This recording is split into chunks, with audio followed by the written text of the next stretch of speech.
Olá, amigos do canal maior de todos os tempos. Sou Fernando Campos Ribeiro, membro da Sofis e do podcast Amigos do Urbano. E está chegando a hora. O nosso Calvário na segunda divisão do Campeonato Brasileiro está cada vez mais próximo do fim. Mas ainda temos alguns compromissos e quem sabe nesse final de semana, a gente pode até conseguir o acesso matematicamente mesmo sem jogar, mas que o Santos consiga uma vitória para não depender de ninguém e sacramentar o retorno ao lugar da onde nunca deveria ter saído. Santos e Coritiba jogam nesta segunda-feira. As equipes que se enfrentaram em 60 oportunidades ao longo da história, com vantagem do Santos, que venceu 34 vezes contra 15 vitórias do Coritiba, e nesses confrontos tiveram também 11 empates. Santos, além de vencer mais, marcou mais gols. Marcou 104 gols contra 65 bolas na rede do time paranaense. No primeiro turno a gente fez um vídeo sobre o confronto entre Santos e Coritiba com partidas disputadas na Vila Belmiro. Falamos também sobre o primeiro confronto que aconteceu no ano de 1941. A gente vai deixar o link deste vídeo aqui na descrição para que você possa acompanhar depois de ver esse vídeo até o final, obviamente.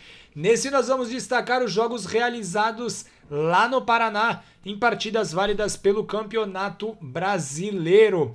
Coritiba, mesmo tendo jogado a Taça Brasil em 1960 e 1961, enfrentou o Santos pela primeira vez somente em 1969.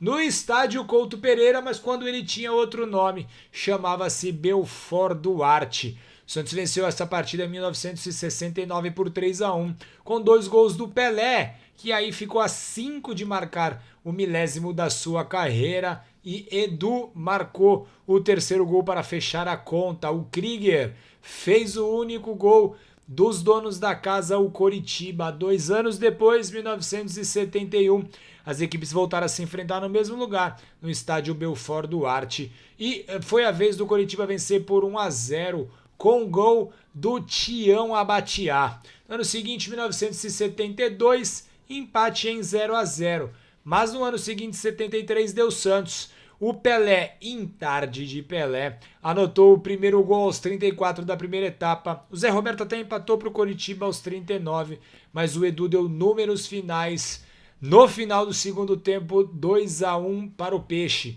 Depois desse jogo de 73, teve um grande ato nesse confronto. As equipes não se enfrentaram pelo Campeonato Brasileiro, voltaram a jogar 12 anos depois, no ano de 1985, quando o Coritiba foi campeão brasileiro.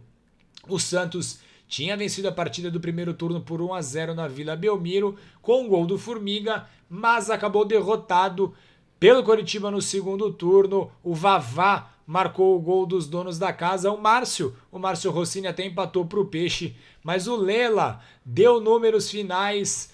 2-1 Coritiba. Lela, que é pai de 2 jogadores muito famosos para a nova geração, o centroavante Alexandro e o lateral volante Richarlison, que hoje é comentarista de TV.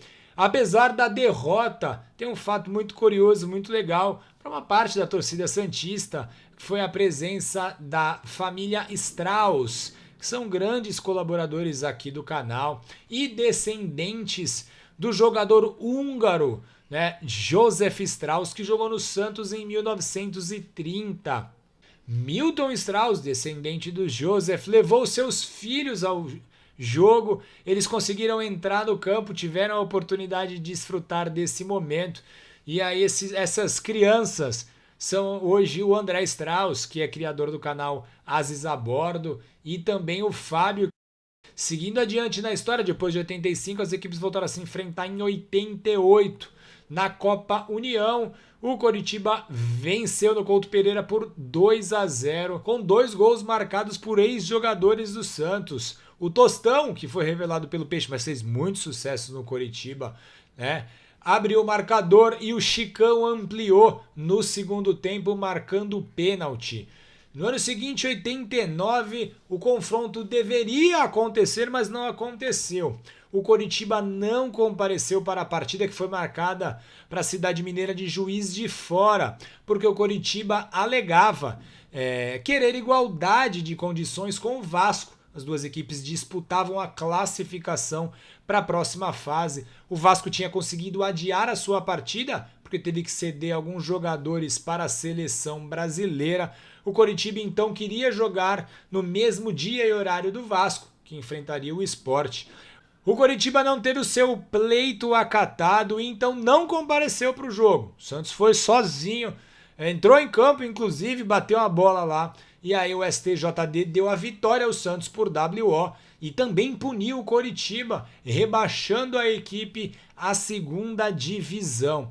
Assim, o Coritiba ficou um bom tempo sem disputar a primeira divisão, voltou em 1996, quando fez um ótimo campeonato brasileiro e subiu junto ao seu rival Atlético Paranaense. Coritiba era treinado pelo ídolo Pepe e tinha no seu elenco Cláudio, Omiro e Basílio, dois jogadores que depois viriam jogar no Santos com relativo sucesso. Coritiba até chegou a abrir o marcador com Alberto marcando de pênalti, mas o Santos virou com gols de Jameli, de Gustavo Neri, e o zagueiro Zambiasi marcou um gol contra 3-1 para o Santos.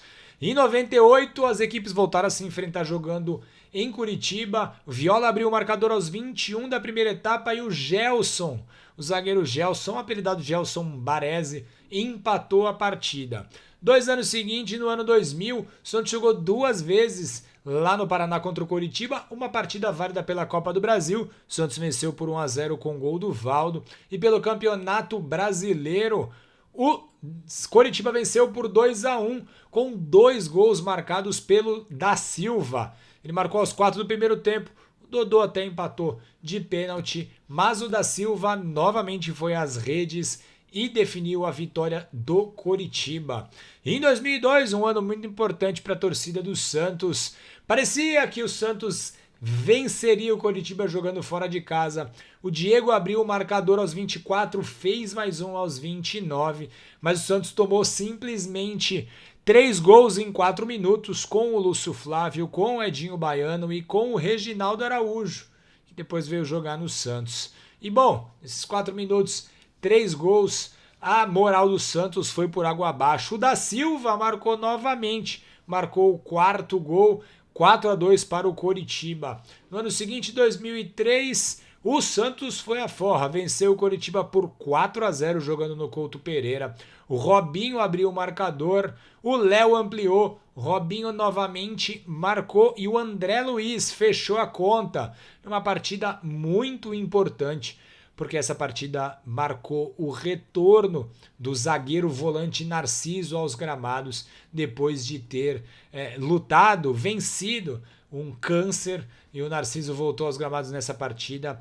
Uma menção muito relevante, né? Muito importante da gente fazer, porque ficou marcado na história do Narciso e também na história do torcedor santista, que acabou acompanhando de perto a luta e a vitória do Narciso. No ano seguinte, 2004, ano que o Santos reconquistou o Campeonato Brasileiro, o Santos venceu o Coritiba jogando no Couto Pereira. Jogou muito desfalcado, não pôde contar com o Robinho, com o Elano, Paulo César e também com o Léo, que só jogou até os 40 minutos do primeiro tempo, mas mesmo assim o Santos venceu 1-0 com um gol do David. Em 2005, Márcio Egídio marcou o primeiro gol do jogo aos 26, mas o centroavante Fabiano, que tinha chegado há pouco tempo do Atlético Sorocaba, marcou 2 vezes para colocar o Santos à frente e o Robinho ampliou aos 47. 3-1 para o Santos. Teve até tempo para o Reginaldo Nascimento fazer o 3-2, mas o Santos venceu o Coritiba. O Coritiba nesse campeonato 2005 foi rebaixado e aí retornou à elite somente em 2008 e fez uma ótima campanha, né? Venceu o Santos na Vila Belmiro com 3 gols do atacante Keirson e na antepenúltima rodada daquele campeonato venceu novamente o Santos por 5-1 jogando no Couto Pereira. O Keirson marcou simplesmente 4 gols, o Ariel marcou o outro, o Molina até descontou para o Santos, mas obviamente não diminuiu o vexame 5-1 para o Coxa. No ano seguinte, as equipes deveriam se enfrentar no Couto Pereira, mas acabaram jogando em Cascavel, pois o Coritiba teve uma punição por uma briga de seus torcedores com a torcida do rival Atlético Paranaense. O Santos venceu por 1-0 com um gol do Ganso. E aí o fato bem pitoresco dessa partida é que ela por muito pouco não aconteceu, pois um promotor do Ministério Público pediu o cancelamento da partida, alegando que a concentração de torcedores ia favorecer a disseminação do vírus H1N1, que causa ainda, né, a chamada gripe suína. Mas uma juíza da primeira vara de Cascavel liberou o evento, mas obrigou a distribuição de máscaras respiratórias. Isso em 2009, uma prévia do que ia acontecer com a gente lá em 2020. Em 2011, o Santos mandou um time reserva até Curitiba, não resistiu à pressão dos donos da casa. O Leonardo marcou um gol aos 16 da segunda etapa para dar a vitória ao Coritiba. Seguindo adiante, em 2012, o Cochatel abriu o marcador com o David, mas na segunda etapa apareceu a brilhante estrela de Neymar, que marcou 2 vezes, um deles um belíssimo gol, e garantiu a vitória para o Santos. Santos partido, Rodrigues na cara do gol, pegou agora no rebote, Neymar! Em 2013, o Coritiba venceu por 1-0 com gol de Júlio César. E em 2014, as equipes não saíram de um xoxo 0-0. Seguindo adiante, em 2015, o Santos foi novamente para Curitiba com uma equipe reserva, mas dessa vez perdeu. Tomou 1-0 com gol marcado pelo Henrique Almeida. Em 2016, o Santos perdeu de novo lá em Curitiba, perdeu de virada, o Ricardo Oliveira abriu o marcador, mas o Kleber empatou e o Iago virou próximo ao fim da partida. Seguindo adiante, em 2017, um empate em 0-0. Neste ano, 2017, o Coritiba acabou rebaixado, então o encontro demorou um pouquinho mais a acontecer. Ele voltou em 2020. E aí o Caio Jorge abriu o marcador para o Santos. O Soteldo ampliou no jogo que marcava sua despedida. O Giovanni Augusto até diminuiu, mas não foi o suficiente. 2-1 para o Santos. Contra o Coritiba, que novamente foi rebaixado. Voltou à elite em 2022. Quando as equipes jogaram em Curitiba por 2 vezes, porque teve confronto da Copa do Brasil. Pela Copa do Brasil deu Coxa 1-0. Mas o Santos acabou revertendo aqui na Vila Belmiro e jogando lá em Curitiba pelo Campeonato Brasileiro. O Santos venceu os de Madison e Angulo. E o último encontro entre as equipes no Couto Pereira foi no Campeonato Brasileiro da primeira divisão do ano passado. Um 0-0 bastante ruim, que a gente espera que não se repita nesse ano, que seja uma partida bem melhor e que o Santos obviamente saia vitorioso, certo? Um grande abraço a todos vocês, eu volto na próxima rodada. Tchau, tchau.